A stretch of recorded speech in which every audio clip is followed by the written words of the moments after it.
Alright, so we're going to be taking this fresh ham and making it a cured smoked ham over the next few days. The first process is to get this skin off because we want skin off ham, and then we're going to start on our brine.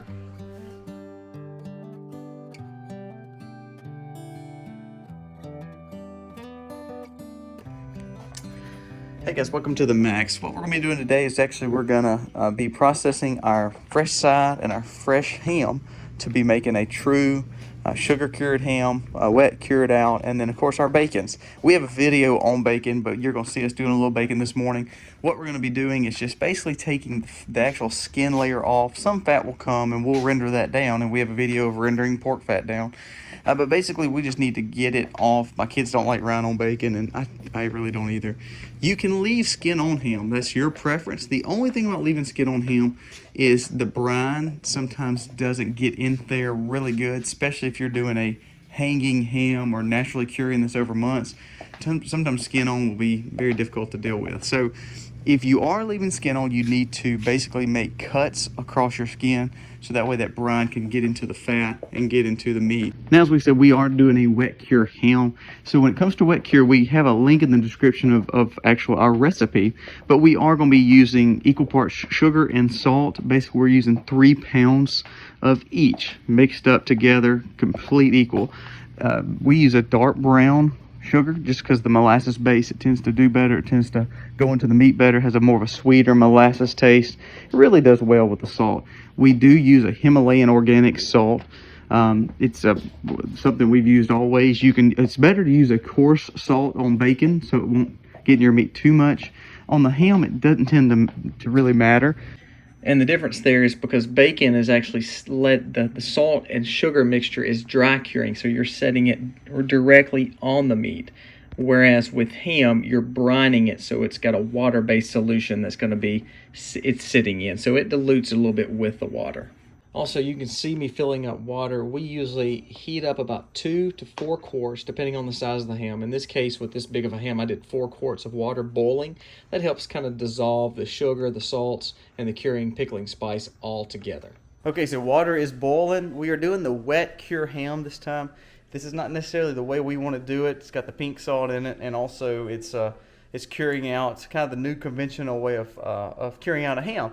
Now, we are going to do a secondary ham. We actually have 4 hams because we killed the 2 big feeders off this last few months. And you saw that with bacon today and also this ham.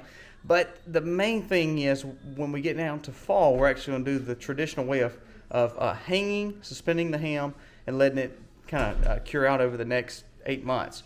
But it's hot outside, so that's not really the time to do ham. So it's hot now, so we're going to do a wet cure in the big cooler refrigerator that we just bought.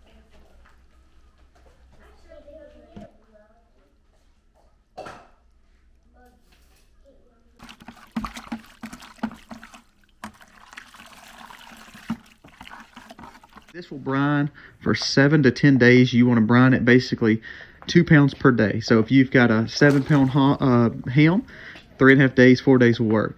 If you've got a 15-pound, fresh ham, you need to go 7 to 8 to 9 days. So we're going 7 days because this one's about 14 to 15 pounds, and that will be all that we need to actually cure it out. Now, day 7, we're going to come back, we're going to pour the cure off of it, we're going to wash our bacon, we're going to wash our ham, and make sure it's ready to go on the smoker.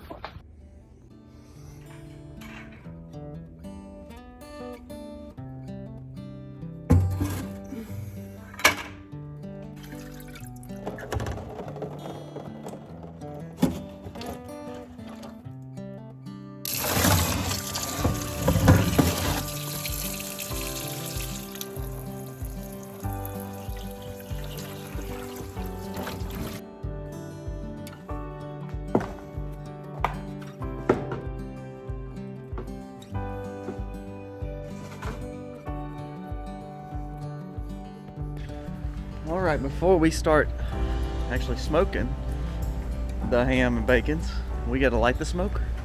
So let's go light the smoker.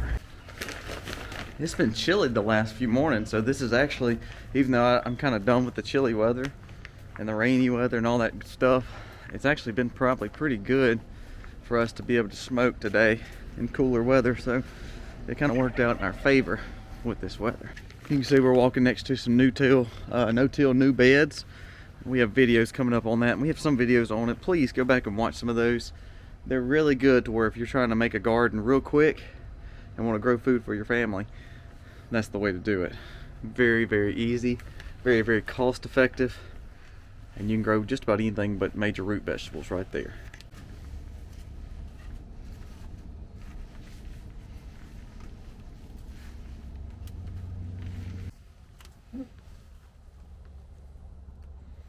We're gonna also light the direct fire just because we are doing ham. So we're gonna have the indirect fire right there and smoke, and then of course the direct fire and smoke to keep the hot box hot in here. All right, Smokehouse is ginning. We'll open the door and let y'all look at it. Aiden's bringing out the hams and bacon right now.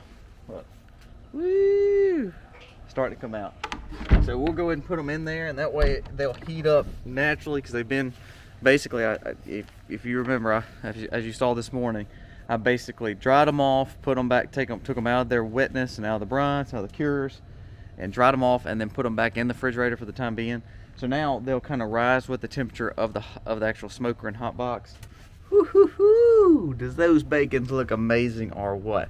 So they've been curing out in our brine for over 7 days. You can see them starting to look like bacon. And then what we'll do is put them in the smoker, let them smoke. Last time we smoked them for about 5 hours. We may let them go a little bit longer today. We don't know. We'll just see how they look. Because remember, bacon is just getting the smoke flavor. We necessarily don't need them to cook by any means. So we really need them up high, doing a cold smoke or either hanging, and then the ham being a little bit more lower and getting the direct smoke and direct heat. The ham does not have to be cooked out in this, but it's just a benefit to get a good heavy smoke. We like a real smoky taste. I know a lot of people don't, but we really do. Got the ham.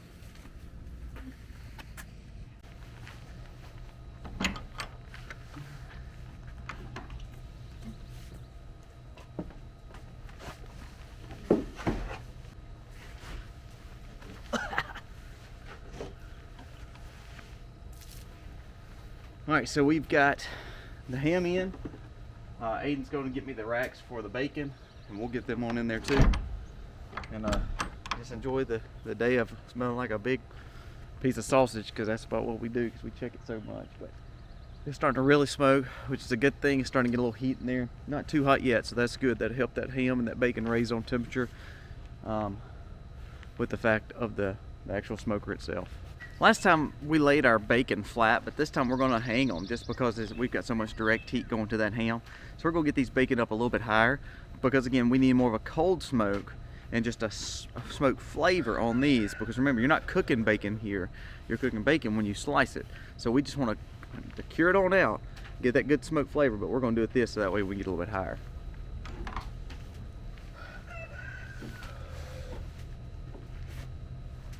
All right, let's see if we can let you look at that.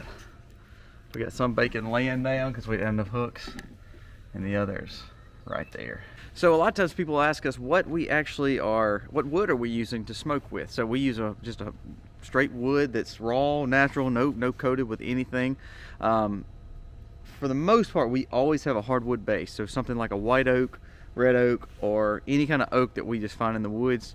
That's kind of our base that gets our flames hot, that gets a good flavor. I like the firewood smell. But then what we do is we'll put either cherry, apple, hickory or pecan on it. So if we're eating things like bacon and hams, we may do something nutty like pecan, but then have cherry or apple going with it. So today we're using cherry, we're using a little pecan, and then a hardwood base.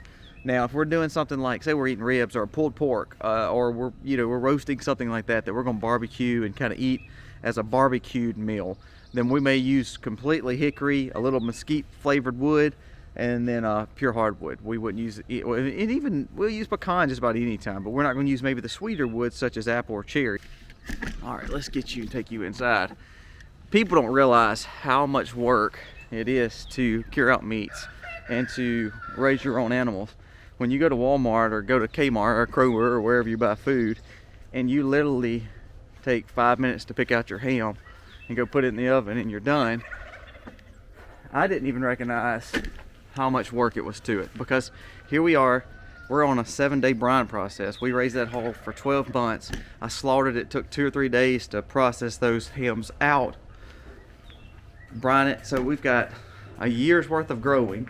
We've got 10 to 15 days worth of prepping and processing, and then a whole day worth of smoking to then go into the oven or leave in the smoker for 12 hours to fully cook it out so we can eat it.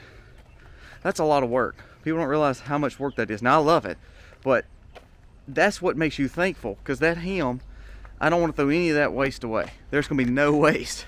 We don't want to ever get to the point where we think, oh, we're not going to eat these leftovers. Let's chunk them. No. So we're going to eat all of it. We'll eat leftovers. We'll make sandwiches out of it. We'll freeze it, because the last thing we want to do is take the chance where we spent all this time raising this gorgeous, beautiful animal on the farm to then turn around and just act like it's not a big deal. Food is important. So make sure you understand where your food comes from. And I think one thing about raising food on the farm is you really know where your food comes from.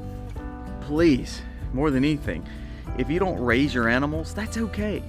But one day just go buy a quarter of a leg of a pork, of a pig, and that way you have a full pork leg, fresh ham, or buy a side of pork belly, so that a side of bacon, basically, so you can cure it out, and just try it one time, because then you'll realize the blessings of being able to eat, bacon, or eating ham, or eating sausage, or eating pork chops, or whatever you're eating.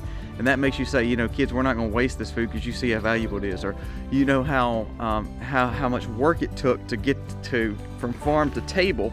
So let's be thankful of that. That's why I think so many times you see people pushing away from animal husbandry and all this movement towards getting away from our food, is because they don't really know how hard it was to work for it, and how good these animals have been taken care of, and also how much of a blessing they are to us, because guess what?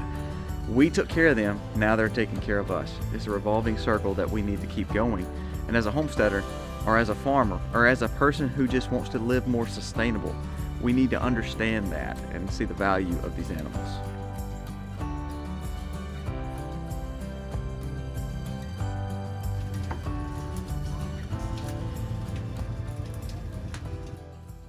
So it's definitely warmed up throughout the day, but we have been smoking for about 7 hours.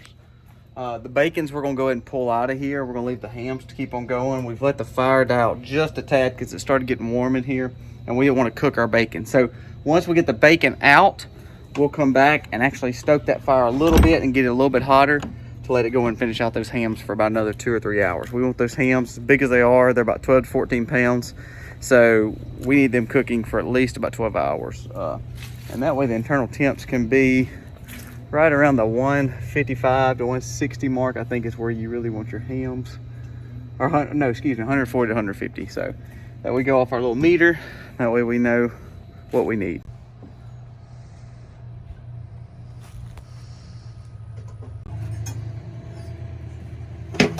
Those look so good. They are gonna be so good. What'd you say? I said they're gonna be good.